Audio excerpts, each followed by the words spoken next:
My name is Malka Singer.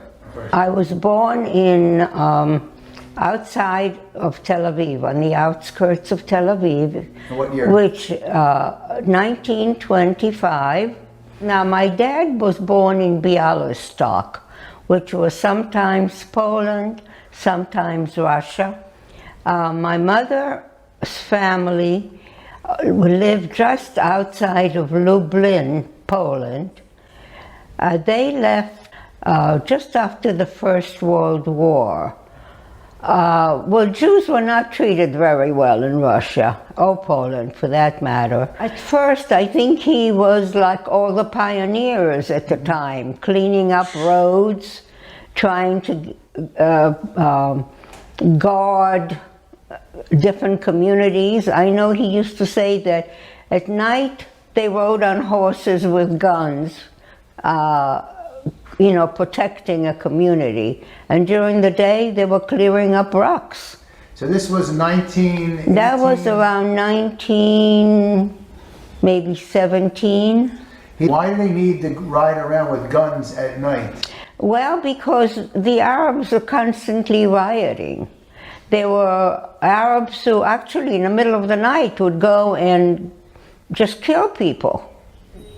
Relied on the British to protect us, but they didn't. And that's where citizens of the community would usually be guards at night. Mm-hmm. My grandfather got a parcel of land. When they were given the parcel of land, they built a wooden house. Now that house had 2 rooms, then they had a porch in the back. Now, they had no electricity, they had no running water in the house. My name is Bilha, B-I-L-H-A, last name Ron, R-O-N. I was born in 1930 in Israel. At that time we call it Eretz Israel. We don't use the expression Palestine. My parents came from the Ukraine. Anti-Semitism was so strong, and so they both decided time for them to leave Ukraine. They met each other in Israel. I was born in Ra'anana. That was a very small village at the time, and now it's a big city. At the time, the water did not flow all the way from the mountain, from the Mount of Ephraim, all the way to the sea, because of sand dunes stopped all the exit. That's why so many swamps were in that area. They drained the swamps and they planted trees. They met each other in Petach Tikva, where they were building the roads there. It was the most marvelous stories they were telling about the time of the Chalutzim, the pioneers that came to Israel in the 1920s. They called them the Aliyah Shlishit, the third immigration.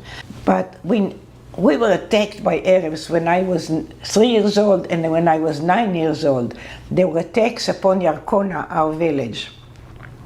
We were very close to the border, and the Arabs were surrounded. I could see the Arab villages from my bedroom across. Israel at this time was not a state, under the British mandate. But you had Arab villages and Arab villages all over, villages. And Jewish villages side by side. Mm-hmm. In time when we were friendly, the Arabs will come in. I remember when I was 4 years old, I remember Omar, his name, Omar. He would come, he put me on his knees, and he was so friendly. We had a wonderful relation with him. And then one day they will attack, they will shoot. My father was commander of the Haganah, of the defense. And we, at age 14, we were called, the girls and boys, to swear to the Haganah. We put our hand on a gun and on the Bible, see that is a Bible, mm-hmm. on the Bible, and we swore that the British were looking, because and they would try, if they catch you, you'll go to jail. Because the Arabs were attacking all over the place, and we had to be prepared to defend ourselves.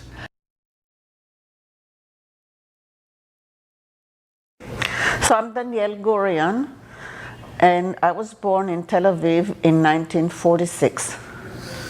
Well, my grandmother wasn't living at Poland when the war broke out. She was living in Vienna with my grandfather. However, Austria became Nazi in 1939, a year before the war, in what we call the Anschluss. So the situation in Vienna was already very much dire. There were the flags, the Nazi flags on the buildings, and the loudspeakers hurling, the Nazi propaganda.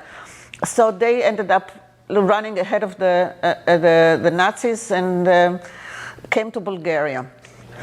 And at that time, the Polish government took away the citizenship of all the Jews that were abroad. So they couldn't even go back to Poland, which was a good thing because they would have been exterminated with the rest of the family in Auschwitz. So this was illegal immigration. But there were 4 months on the Black Sea, on the Aegean Sea, on the Mediterranean Sea, trying to break the blockade and sneak into Israel illegally. And how many people were on that ship? About 700. Yes. And when my parents saw the movie Exodus, they said that's a luxury liner. They landed near Gaza someplace, and they waded through the water to break the blockade.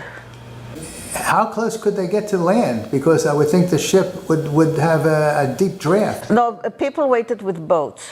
So they had small boats that would take them off? Yeah, people came from land to the ship. It was organized, yeah. But this was the year of 1939. As the war developed and the British put a white paper and refused to let immigrants come, only a small number could come with certificate, and refused and put in the white paper the Jews are not allowed to sell land, to buy land from Arabs. Arabs will not sell any land. All the kibbutzim and the kibbutz and moshavs, all of them were bought by money from the JNF, Jewish National Fund, collected money in America, in the world, and bought land from Arabs or from the government. They paid for this land. So the tension became more and more between the British, even though as the war developed, and they would not let the immigrants come. And we knew that they are dying in the camps in Europe. We start to hear the news from 1940, even before, like Kristallnacht. We knew what happened in 1938. We knew what's happening in Europe from the news. We knew because of the family were in Europe. My father brought one brother from his family of 10. The rest of them remained in Europe. In 1942, when the Nazis came to the Ukraine, they killed all of them. My mother did not have cousin, a brother, a sister. There were 5 people in her family. They killed her parents. They killed my father's family. There were from all this huge family of generations that lived there, was left one brother and his wife that happened to be, he was in the Russian army, and she was visiting her mother in Moscow, and with 2 little children. They are the only one left from this family. All the people in Yarkona, all their families were in Poland or in Russia, and 2 in Germany, 2 families. We did not see a grandfather or a grandmother. We didn't have relatives. We did not know what is to come. There were no relatives. Only our family and maybe an uncle, sometime this one, or a couple of cousins. How did you find out what happened? Oh my goodness, how we found out. In 1945, the war was over. One day they came together, and came a girl 16 years old that escaped from a pit, that she was shot with the rest of them. She crawled out from the pit. She was alive. And somehow she came through the illegal immigration, which is another big story to tell. She came, and I was in a meeting when she told all these people gathered in Tel Aviv in one room, and she said to them, "You don't have families anymore." They all were buried in mass grave, all of them. Maybe you'll find one here and one there. I don't think, she told my mother, there's nobody left from your family. She came from my mother's town. No one left, no one. All the people, men, women, children, old, young, there's nobody left from her family. So really, I tell you, the Holocaust, if somebody said people didn't know, they know. I can tell you for myself and how I knew. I really, and and I tell you, I asked my father. My father lived to be 94, my mother died when she was 82. I asked my father, I remember that day when this woman told you, I did not see any crying, any screaming, any fainting. There was just silence. How could it be? He said, we were in such a shock. We just could not even react. It was beyond human emotion. We just could not, we cannot even describe. All I can tell you, that after that day, my mother's face turned to sadness.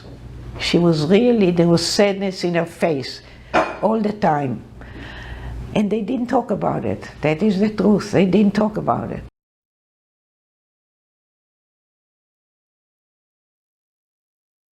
I was liberated, and the night of May the 2nd, the guards disappeared, so we were free. So back to Poland, I seen somebody, a friend of mine. He said, what you doing? I said, I'm doing nothing. So he said, why don't you join us? He was working for the Brecha. What was the function of the Brecha? The function of the Brecha was, first was to organize all the young people for purpose to smuggle them into Palestine. There was 250,000 Jews came back from the Soviet Union, so it was a panic. So we moved thousands of Jews out of Poland, smuggled to the borders. I went from town to town, from city to city, smuggling people over the borders. So how did you get them, the children, to leave, those people? We went from town to look. Mm-hmm. We found them. They were already not Jewish children. They already wore crosses. Some children, the other people laughed. We didn't want to give them up, and we had to take them, and we took them.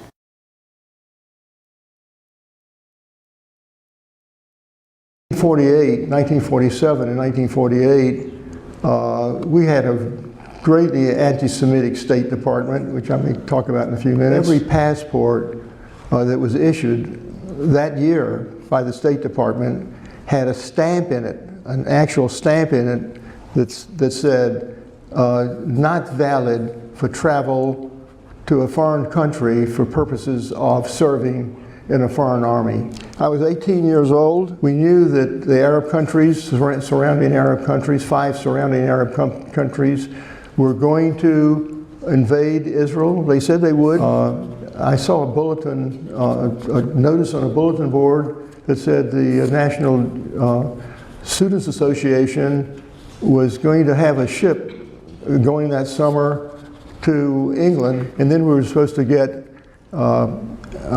free passage to France for a week, and only 2 listings in the entire French Paris, in the entire Paris phone book, began with the word J-U-I-F.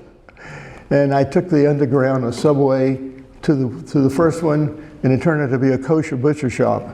And I asked the manager where the Israeli embassy was, and he said, "Oh, they're just building it," and he gave me the address. There was a secretary in there, and she asked me what I wanted, and I said I wanted to join the Israeli army. And she got a little piece of paper about this big, and she wrote out an address, didn't say one word to me. 2-room apartment, and sort of Haganah posters on the wall, and 2 Israeli young men there. How do we know you're Jewish? And so I recited the Aleph Bet, and that satisfied them, but they knew I was quite young. They had 3 doctors that examined people, and I passed that, and they gave me a ticket to Marseille. And they gave me the papers of a displaced person who has survived the Holocaust in I guess a German work labor camp named Zerich Itzkovich. And so here I was, a Holocaust survivor, a displaced person, and I was from Danville, Virginia. But it's hard to describe this ship in any real way. It was a banana boat, a banana boat, and all around, if you look around this room, you would see shelving, 3 shelves high, a bare light bulb in the middle of the room, and we were each given a place on a shelf 20 inches wide. Now they put 1,700 people on the ship, and I think they must have been 6 lifeboats. 24 other Americans who had just come from the United States joined us, so there were about 25 of us. Of course, there were no toilets. It was built to carry a crew of 13 people, 13 laborers who worked in the holds of this banana boat. There were 25, say, of us, and 1,700 displaced persons, and they were used to this. They hadn't lived this well in the slave labor. The climax of this is when we arrived finally, after 5 days, in Haifa Harbor. We weren't really home yet because the United Nations had observers at the docks to check everybody who got off of that ship to make sure they weren't foreign volunteers volunteering for the Israeli army. A little tugboat came over beside the ship, and we were asked to jump down, the Americans, the 25 of us. And so we jumped down, and people caught us when we jumped down. It was at night, and the little tugboat chugged away and went over to another part of the dock, and we evaded the United Nations observers who were trying to keep all foreign volunteers from coming in.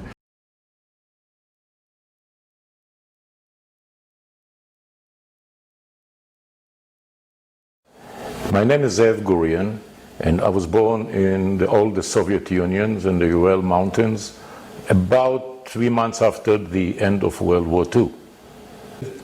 Stalin agreed to let anybody of Polish descent leave Russia. And in Germany, my father, we were in a DP camp, a displaced people camp, and it's amazing how much vitality Jewish people have, even as refugees. They've established a vocational school, a theater group, a soccer team, a kindergarten, everything. It's just amazing. I'm talking about after 1948. Israel was young. It was a young country, not prepared to accept so many Jews. What do you do? How do you solve this issue? So they started to, first of all, the American Jews, you know, all the donations. Golda Meir at the time used to go to America all the time, from one state to another state, to get donations. They needed at that time housing. Where are you gonna house those families? And these are the people that were in the camps. Yes. Talking about after World War II. But even after that. In the TP camps. Yes. Yeah. And then you had to transport them to some places, normal housing. How many people can live in one bedroom or just like a big studio? It was a very big economic problem, and each immigration faces different problems. My name is Tova Rabinsky Farkas. My maiden name is Farkas, which is a Hungarian name. I was born in Brașov in April 22nd, 1944. We didn't have no money because even whatever my dad had, and especially the apartment, we had to leave behind. And when we went in Israel in May 1951, he had to leave everything behind. We went to Israel, I think maybe with $40, with a very small amount of money. We went with a ship. We could have only a small bag of clothes, and we got to Israel with nothing. You know, in 1951, you couldn't go to Israel. You had to wait, you had to buy your way. So how did you get there? Well, my dad gave all the money and everything, whatever he had, he left everything behind. He didn't want anything. And somehow he got the visa and we were able to go with nothing.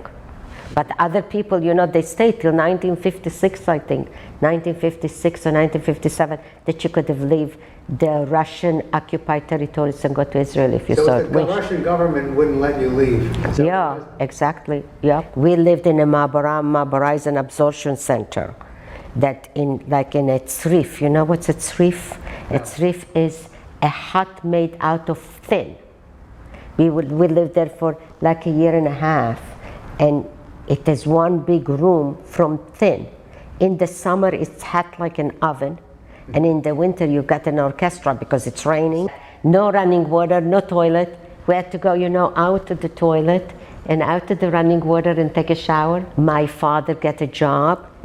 He was working doing the roads, you know, the roads, and he was like a really an educated, nice person, had to work the hard labor too. My brother having his bar mitzvah when we were in Har Tov, and he had to pay us, you know, he was a cute boy. And obviously we didn't have too much, so my mom bought 2 chickens and she put them outside, you know, it was on a Thursday. She put them outside, she tied them up outside our hut, so that the next day on Friday she can take them, you know, to the shochet and so that she can make chicken soup and chicken. But at night a fox came and ate up one of the chickens, and we were left with 1 chicken for 6 people. And we also had my father's sister that survived Auschwitz, and her husband came to celebrate with us my brother's bar mitzvah.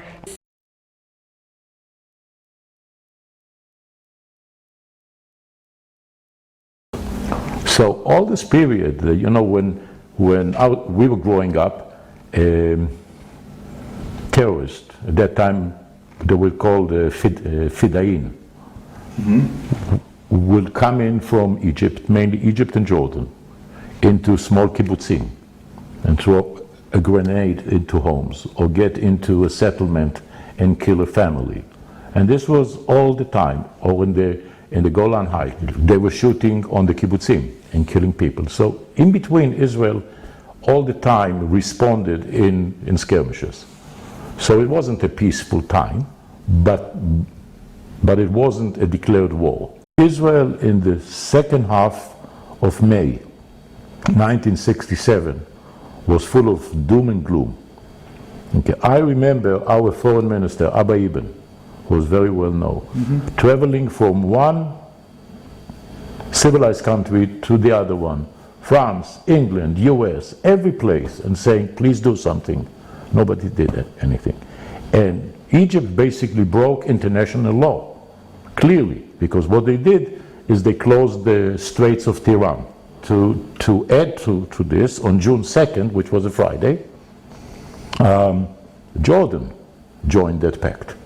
So now you have Egypt, Syria, and Jordan. So Monday, which was June 5th, Israel started with an attack. Within 40 minutes, there was no Arab Air Force. And the bombing was done on airfields in Egypt, in Iraq, in Jordan, in Syria, all around. So within 8 o'clock in the morning, by 10 o'clock there were like 450 airplanes gone. At the same time, armored forces started to move into the Sinai. By Monday evening, a major part of the operation in Egypt was already almost done. Now Jerusalem at this point is occupied. Jerusalem is divided. There was never a plan to really liberate Jerusalem.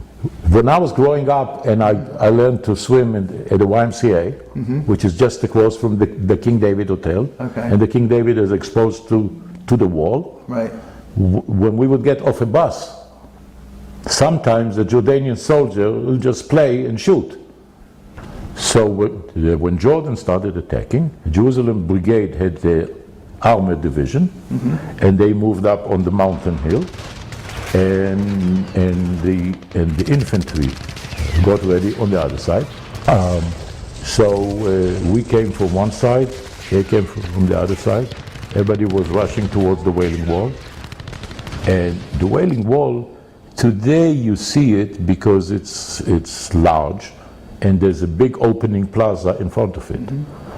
When we came in on that Wednesday, there were houses. Okay. There was no plaza There there. was no plaza. There is no access, but what's more is it's all mined, all land mines. The whole old border between West Jerusalem and East Jerusalem had anti-personnel mines from the 48 war. And that's where you came? That's where I spent 50 days, and that was really terrifying. I mean, yes, I fought on Wednesday afternoon in the old city, and I had a few friends killed. Even though one of the major causes of the war was the continuous attack and shelling from Syrian heights, on the Golan Heights, Dayan did not attack Syria until the last 1.5 days. And there was a lot of concern about how many casualties will happen when you go up the hills. So, but on the final day, on a Thursday, all these kibbutzim came down to Tel Aviv, to Dayan's and the chief of staff's offices, and basically said, look, if you're not going up there, all of us are leaving. So then Israel went up there, and there was some very serious fighting, and we took the Golan.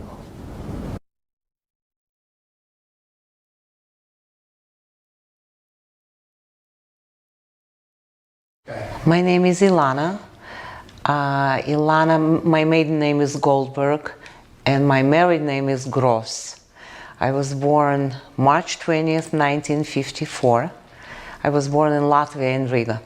And through Hayas, it's a Jewish organization who helped the Jews to reunite with their families,